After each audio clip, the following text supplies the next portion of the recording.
नमस्कार, मी doctor Vijaya Thakare Nandurkar from Nandurkar hospital, Pauni district Bhandara. Today we are going to discuss on stye. Stye म्हणजे काय असतं? तर स्टाय आपण ज्याला मराठीमध्ये मांजोडी म्हणतो, जी डोळ्याच्या आजूबाजूला कुठे होऊ शकते. तर स्टाय म्हणजे नेमकं काय? तर स्टाय म्हणजे एक रेड आणि पेनफुल, रेडिश आणि पेनफुल असं एक लंप तयार होतो तुमच्या आयलिडला. मग तुम्हाला वरच्या आयलिडला होऊ शकतं किंवा खालच्या आयलिडला सुद्धा होऊ शकतं. त्याचेसुद्धा प्रकार आहेत स्टायचे, इंटरनल स्टाय आणि एक्सटर्नल, म्हणजे आतमधल्या लेयरला सुद्धा तुम्हाला होऊ शकतं आयलिडच्या किंवा बाहेरून सुद्धा होऊ शकतं. तर स्टाय होण्याचे अनेक कारणं आहे बघा. म्हणजे जे आपली जे आयलिड्स असतात तिथे ग्लँड्स असतात ज्या ऑइल तयार करतात. जर त्या ग्लँड्स तिथे जर ब्लॉक झालं असेल तर तिथे काहीतरी बॅक्टेरियल इन्फेक्शन तयार होतं आणि मग तिथे स्टाय तयार होते. स्टाय म्हणजे साध्या भाषेमध्ये आपण त्याला मांजोडी म्हणतो, मांजोडी येणं डोळ्यांना. तर अनेक पेशंट येतात बघा, किंवा तुम्हाला घरी तुम्ही बघत असाल पुष्कळ जणांना येतं. परंतु काही केसेसमध्ये काय असतं की ही मांजोळी जी आहे ही 2-4 दिवसानंतर ॲटोमॅटिकली कमी होऊन जाते. परंतु काही केसेसमध्ये ती कमी होत नाही किंवा त्याच्यामध्ये एक रिकरन्सी व्हायला लागतं. अनेक पेशंट आमच्याकडे येतात आणि सांगतात की आम्हाला उजव्या डोळ्याला पहिले मांजोळी झाली, ती बसली, काही दिवसानंतर परत डाव्या डोळ्याला झाली, किंवा आम्हाला खालच्या आयलिडला पहिले आलं, मग 15 दिवसांनी किंवा 1-1.5 महिन्यांनी आम्हाला दुसऱ्या डोळ्याच्या वरच्या आयलिडला आलं. म्हणजे अल्टरनेट दोन्ही डोळ्यांना आणि अल्टरनेट आयलिड्स अप्पर किंवा लोअर आयलिडला कुठेही होऊ शकतात. आणि जेव्हा ही रिकरन्सी व्हायला लागतं, म्हणजे वारंवार तयार होतात, मग तेव्हा ते खूप जास्त त्रासदायक होतात. त्याच्यापासून होणारे अनेक असे त्रास असतात की डोळ्यांना खूप पेन राहतो, खूप वेदना, पापणी उघड बंद करताना डोळ्यामध्ये खूप दुखणं असतं, खूप रेडनेस राहते, एकसारखं खाजू वाटतं, खूप इचिंग असते, तिथे इरिटेशन असते. कधी तुम्हाला दिसायलासुद्धा त्याच्यामध्ये त्रास होऊ शकतो. खूप जास्त लाईट किंवा सनलाईटमध्ये तुम्ही गेलं तर खूप जास्त डोळ्यांची आग होते किंवा खाज होते.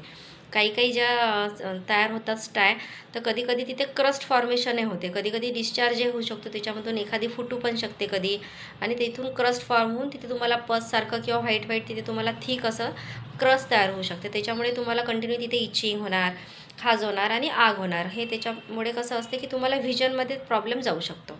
तर जेव्हा इथे रिकरन्सी असते तर अशा केसेसमध्ये होमिओपॅथिक मेडिसिन खूप चांगल्या प्रकारे काम करतात. अनेक पेशंट येतात ज्यांना 2-2 वर्षापासून रिकरन्स्ड आहे.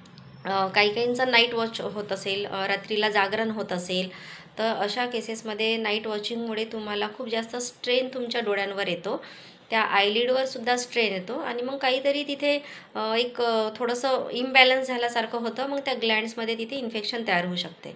तर याच्यामुळे सुद्धा तुम्हाला नाईट वॉचिंगमुळे जर तुमचं पोट साफ नसेल होत, तुम्हाला बॉडीमध्ये खूप हीट उष्णता वाटत असेल, त्याच्यामुळे सुद्धा स्टाय हे होऊ शकतं, गरमीमुळे किंवा उष्णतेमुळे.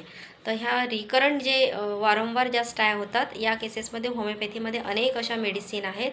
अनेक असे पेशंट आहे ज्यांना आता परमनंट त्याच्यामध्ये क्युअर झालेलं आहे, ज्यांना आता कुठला काही त्रास नाही. तर नेहमी बिलकुल एक्झाम जवळ आली, रात्री जागरण झालं, अभ्यास जास्त वेळ केला, खूप जास्त वेळ त्यांनी रीड केलं, वाचलं, स्ट्रेन म्हणजे डोळ्यांवरती जास्त स्ट्रेन आला, तर त्याच्यामुळे सुद्धा त्यांना हे वारंवार जे व्हायचं, तर आज त्यांना कुठलाही त्याचा त्रास नाही आहे. तर होमिओपॅथीमध्ये पल्सेटिला आहे, होमिओपॅथीमध्ये स्टॅफिझॅग्रिया आहे, सल्फर आहे, हिपर सल्फ आहे, आर्निका आहे, तुमचं कोनियम आहे, बेलाडोना, अनेक अशा मेडिसिन, रुटा, लेडम्पल, ज्या स्टायवरती काम करतात. कॅल्किरा कार, कॅल्किरा फ्लोरिकम आहे, थुजा आहे. परंतु तुमचं miasmatic diagnosis patient as a whole म्हणून सिलेक्शन ऑफ द मेडिसिन आम्ही डॉक्टर लोक करतो, आणि त्याच्यानुसार तुम्हाला मेडिसिन आम्ही देत असतो, प्रिस्क्राईब करतो. तेव्हाच ते तुम्हाला समूळ नष्ट होण्यासाठी काम करणार. म्हणजे जे तुमच्या स्टाय आहे, जे मांजोळे आहे, ते सुद्धा गेलं पाहिजे, आणि जी वारंवार तुमच्या बॉडीमध्ये एक टेंडन्सी तयार झाली आहे की रिकरंट स्टाय तयार होणं, तर ती सुद्धा ही समूळ नष्ट झाली पाहिजे.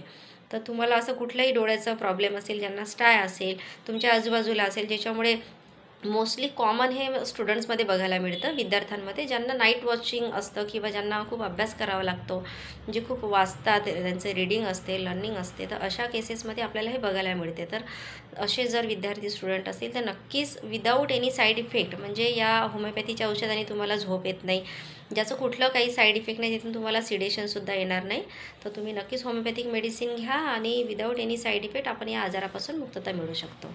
थँक्यू, धन्यवाद.